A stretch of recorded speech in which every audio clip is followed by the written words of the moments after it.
Alhamdulillahi Rabbil Alameen wa sallallahu wa sallam ala nabihil kareem wa ala alihi wa ashabihi ajma'een amma ba'd. So we are reflecting over the core Islamic teaching of Sabr. And the next couple of sessions, this is the second, maybe it'll go one more. So we are looking at the idea of Sabr. And Sabr appears in the Quran almost 100 times in different ways, shapes, and forms. It really is one of the essential teachings of the deen.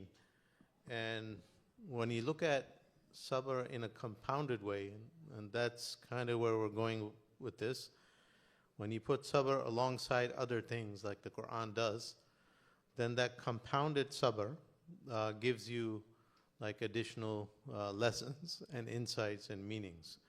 So yesterday, what did we say? We said, so Allah commands Sabr in the Quran, but then to make the Sabr more practical for you, if Allah just says, have Sabr, isbiru, you have to think about it, you have to visualize that in your life, it requires some effort.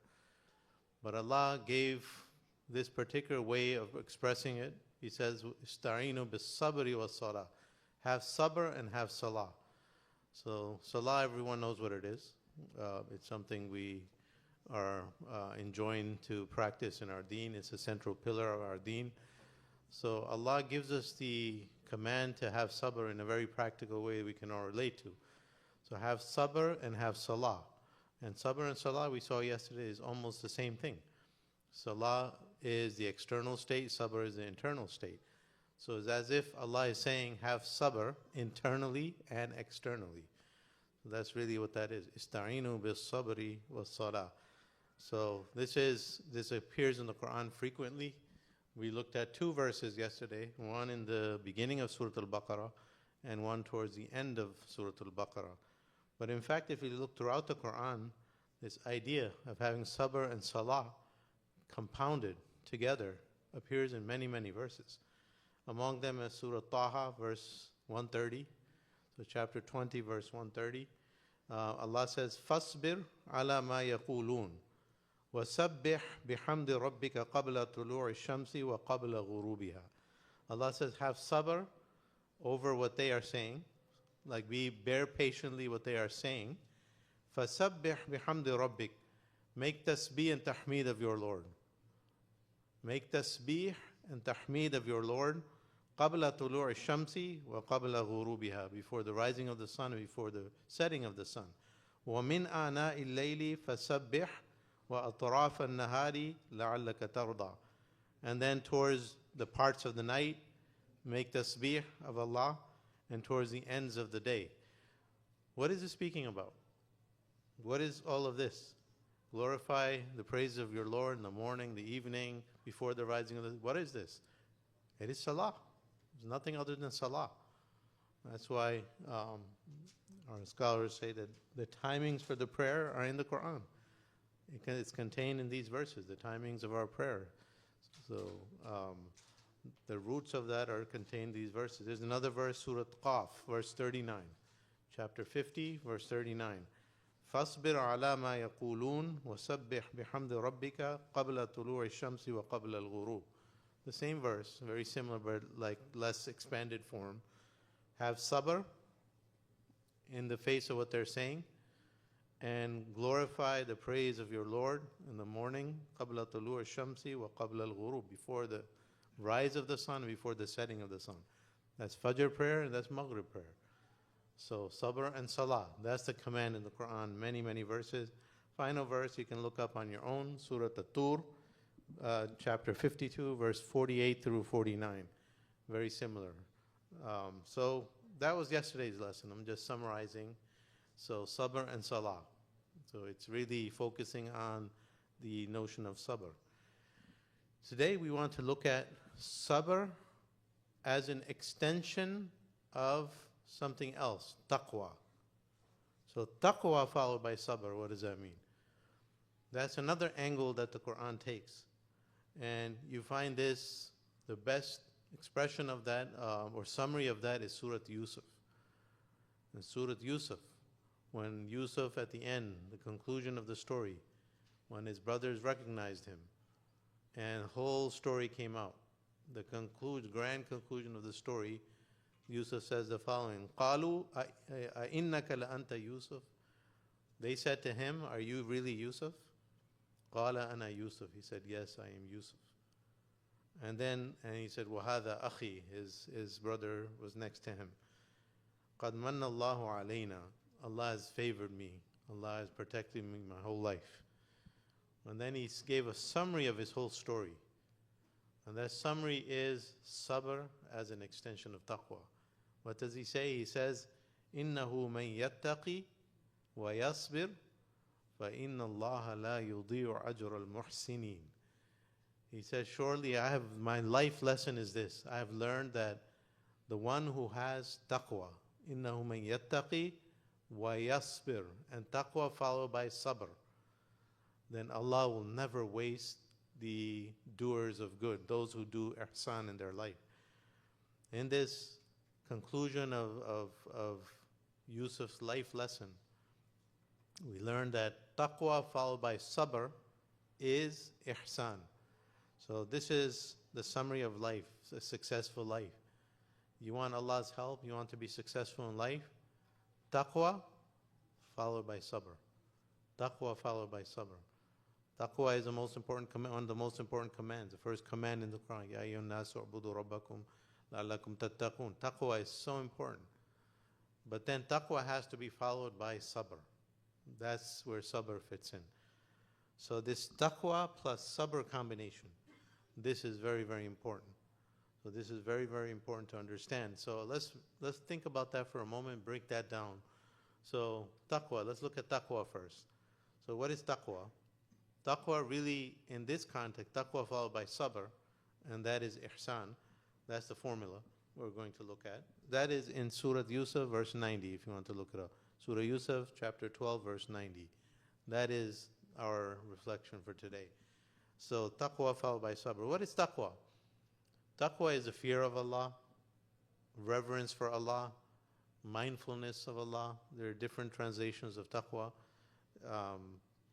But essentially, it's a decision-making process.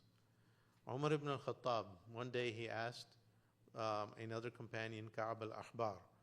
In some reports, it's a different companion, but he asked him, what is taqwa? Ma huwa taqwa? And that companion, he was just testing his fellow companion, like, how would you define taqwa? What is taqwa to you? And he asked Umar a question, Hal salakta tariqan fihi shawk? He said, have you ever walked on a thorny path, on a road that has obstacles, hazards, thorns? Umar said, yes. Ka'b asked him, فَمَاذَا صَنَعْتَ? Ka'b asked him, what did you do, or what do you do in such a road, such conditions on the road when they're like that? What do you do? Umar said, "Ushammiru wa ahdharu." Ushammiru means lift your cloth. So he says, I lift my clothes so they don't get destroyed with the thorns and the obstacles. Wa ahdharu, and I'm wary of every step, meaning I watch my step. So I slow down, lift my clothes, and I put my step down in a calculated way. Every single step, I see where I'm putting my step. When you break glass in your kitchen, most of us have tiled kitchens, often that happens, and you're in the middle of it. What do? You have to get out and get help. The immediate thing is you tell everyone to stop, if there are any other people there, and you watch your step to try to get out of there, to grab your broom, grab the dustpan, whatever it is, or the vacuum. You look down and you look at where you play. You don't just run out of there. You watch every single step. And Ka'b told Umar, فَذَاكَ التَّقْوَى. This is taqwa. That really is what taqwa is. In your life, it's a decision-making process, but basically, every step you take in your life, every decision, every moment, you're thinking about Allah. Is this something Allah is pleased with? Is this something bringing me closer to Allah or farther from Allah? Something Allah likes or something Allah doesn't like? You don't do things haphazardly. You don't do things without purpose, without deliberation. That really is what taqwa is. So taqwa is that. So when we translate as fear of Allah, That's part of the story. It is the fear of Allah, but it really is that mindset you have with Allah that governs your behavior, governs your conduct. So that is taqwa. And then what is sabr? Sabr after that means, so when you put taqwa and sabr side by side, taqwa means you make the right choices. Sabr means you're willing to live with the consequences of those right choices. That's the life of a believer. How many people, they make a decision, they do something, and as soon as something gets tough, or like the road gets tough, they'll back out. Taqwa is you do something for Allah, and then after that, sabr, you stay with that. You don't change the course. You're persistent on that.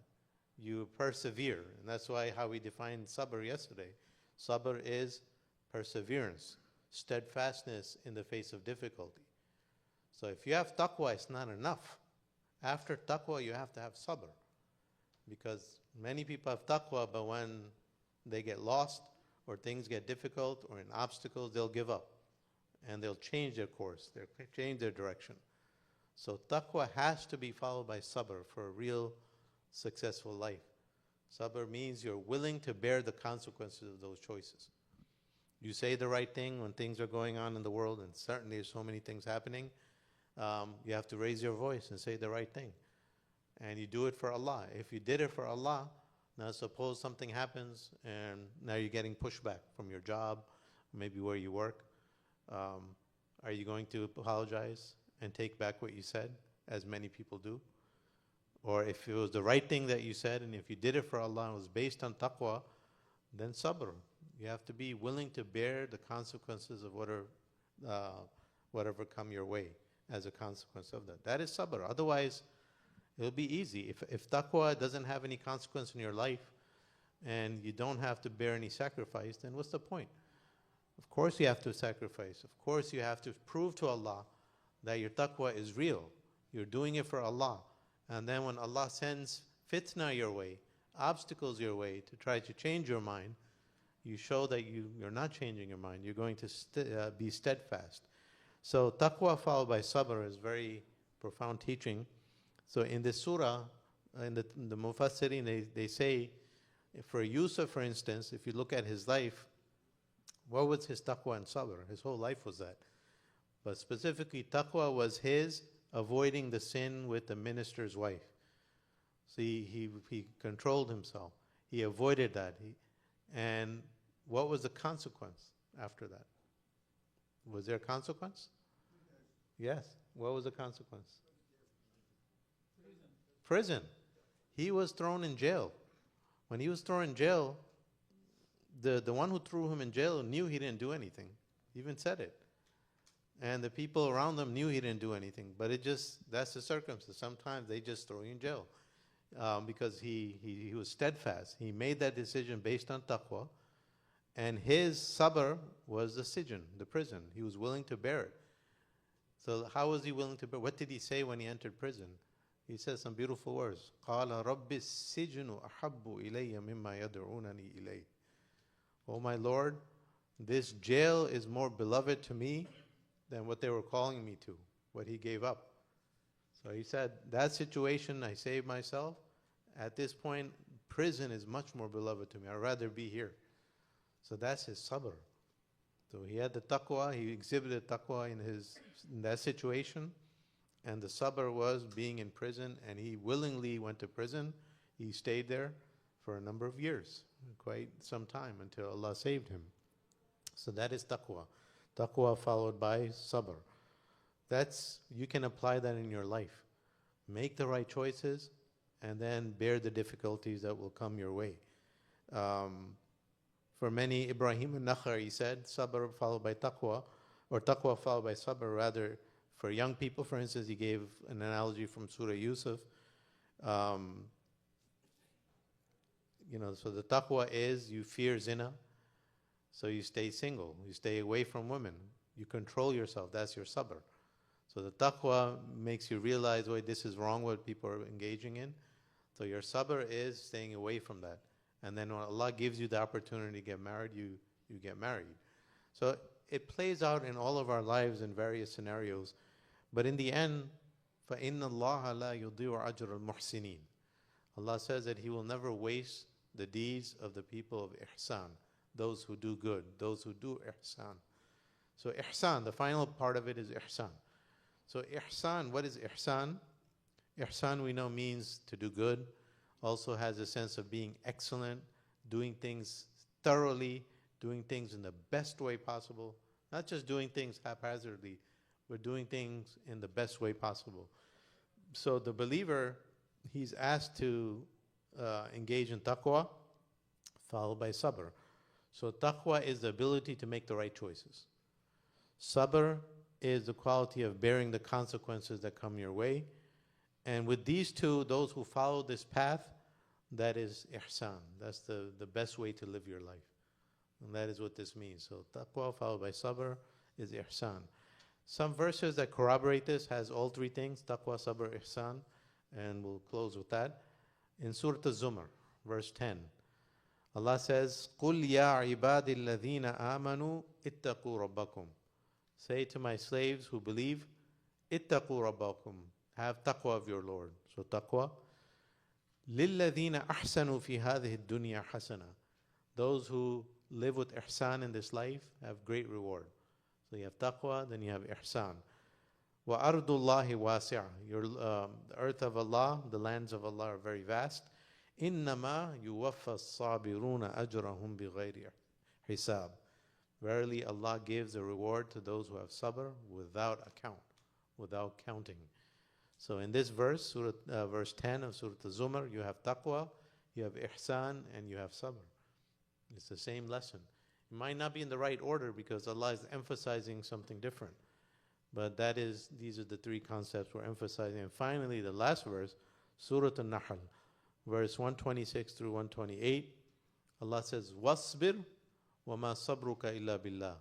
Have sabr, and know that that can only come from Allah, with Allah's help. So have sabr, and know that it can only come from Allah. وَلَا تَحْزَنْ عَلَيْهِمْ وَلَا تَكُ فِي ضَيْكٍ مِّمَّا يَمْكُرُونَ.